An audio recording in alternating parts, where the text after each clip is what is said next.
dua kekuatan ekonomi dunia, Amerika dan Tiongkok, di mana sebenarnya posisi Indonesia? Apakah kita hanya menjadi penonton?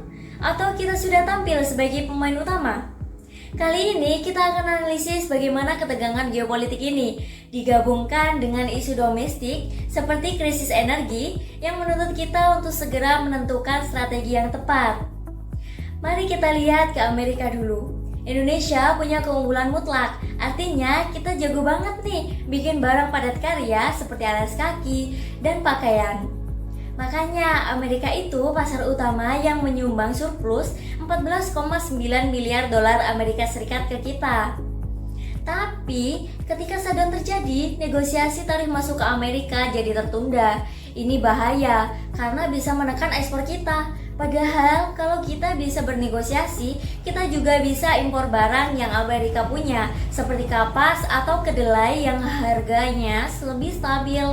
Lalu bagaimana kita memperkuat diri?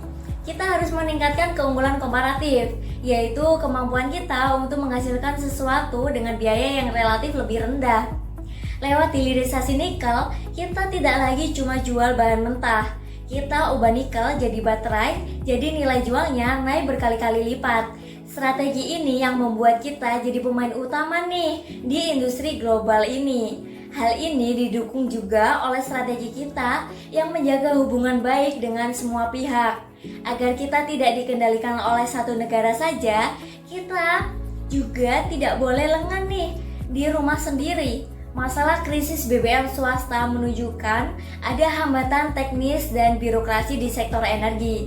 Masalah kandungan etanol dan perizinan impor yang ribet membuat SPBU kehabisan stok.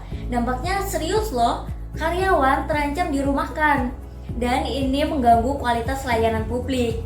Indonesia perlu cepat tanggap agar disrupsi ini tidak melebar ke sektor lain. Maka kesimpulannya, Indonesia kini berada di persimpangan sejarah.